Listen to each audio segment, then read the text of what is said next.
What if you're not actually allowing yourself to fail, but rather just self-abandoning every time it really matters?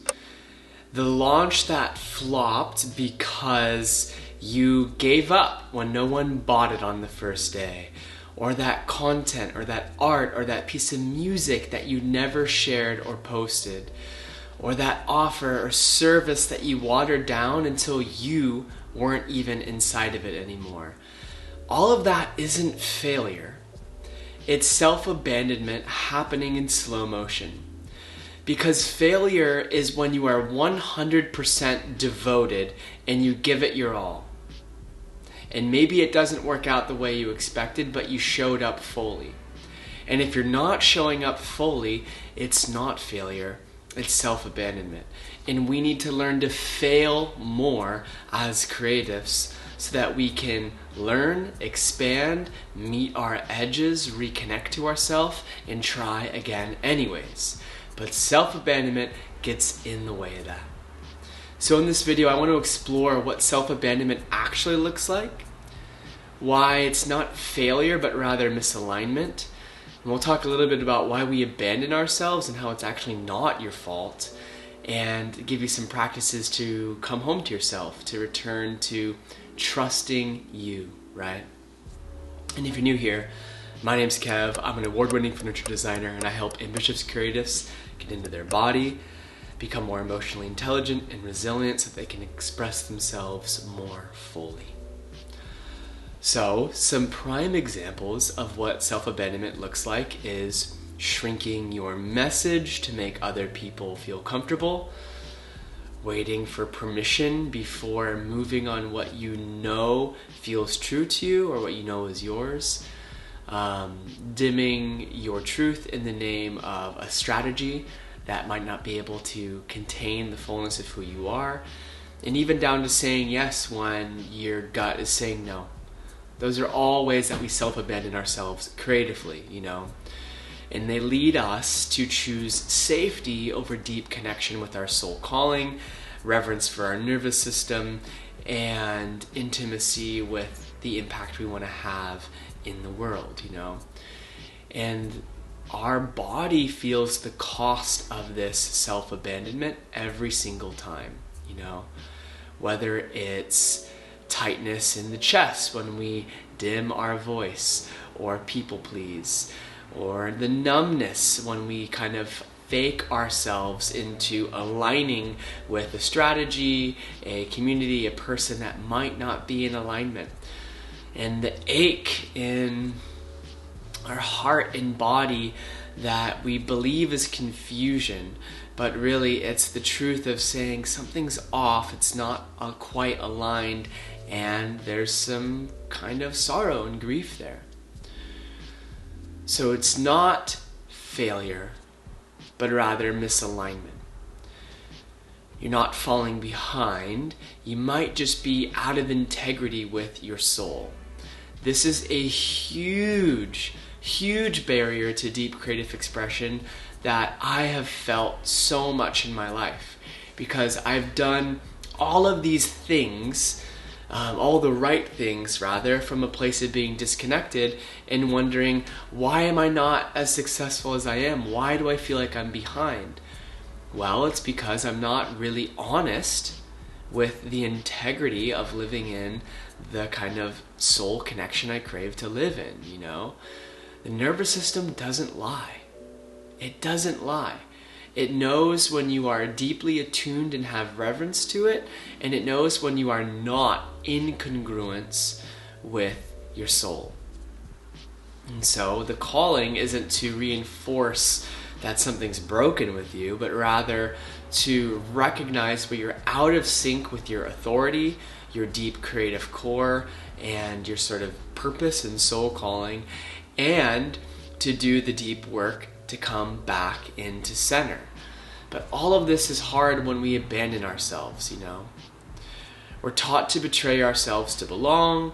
We have all this conditioning that says approval is greater than survival, or that approval is the doorway to survival, rather.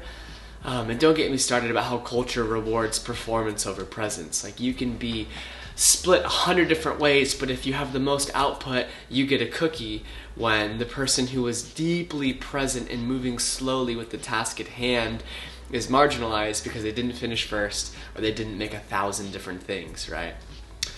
So urgency gets in the way of this embodiment, and so we just keep abandoning ourselves because we don't have a template of what it means like to be in our body, to be connected to our heart and our gut, and to create from that place.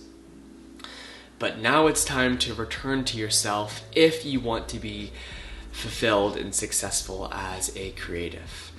So what are you not allowing yourself to feel, What voice inside of you are you ghosting, not giving attention and space to, Where's your yes? Where are you saying yes to something that's a no? Where are you maybe even saying no to something that's a yes? Although I'd much rather you be there than the otherwise. But you got to learn how to drop into your body and feel first, right? Create before you start editing yourself.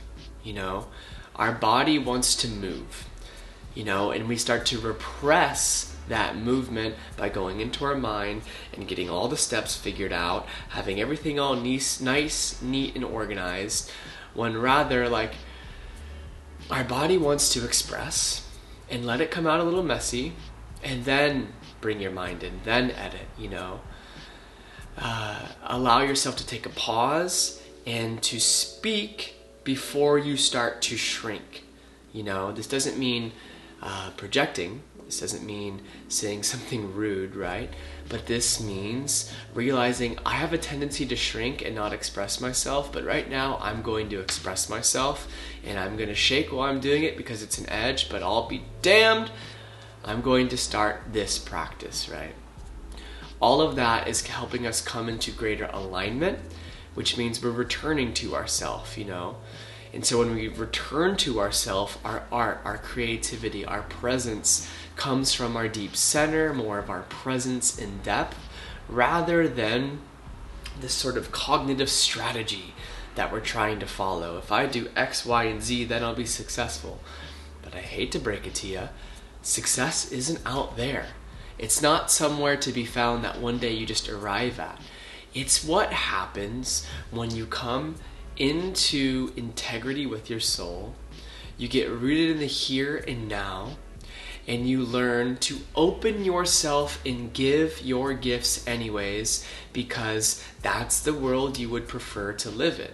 And if you died tomorrow, you would be more fulfilled knowing you gave it your all, as opposed to waiting for one day, right? And I know that can seem a little crass, but the truth is you were never meant to betray yourself in the name of becoming successful. The only path to the life that you crave is deeply connecting to yourself. Because how could you ever live the life you desire built on a pathway of self-abandonment? That just can't, those things cannot exist in the same room. And if they do exist in the same room, I would encourage you to discern if you're living in the success that you actually crave, So you can stop forcing your way to success. You can take one little step back so that you can learn to stop leaving your center when you create and start practicing what it feels like to express slowly, one step at a time, with a calm, regulated nervous system that honors the truth of who you are, And from that place, you can fail, and you won't make it mean something about you. You will be connected to yourself, and you'll use that as an opportunity to expand because you gave it your all and you didn't self-abandon when it mattered most. My absolute hope for y'all would to be in 6 months, a year's time, where you would normally self-abandon, you now stand in your center. You take a pause, you breathe, and you express. Now that would make my heart tickle so much. So if you want some deeper facilitation to create that type of connection with yourself, check out the Embodied Creator Toolkit. It's my training. Links in the description below. You can learn more about that. Newsletter is a free resource that you would love, that it can take you deeper. And just subscribe, because you'll get more of this, and hopefully that will expand you as a creative. So I'm looking forward to seeing you in the next one. Thanks for being here. I value you giving me your time. So see ya. Ciao.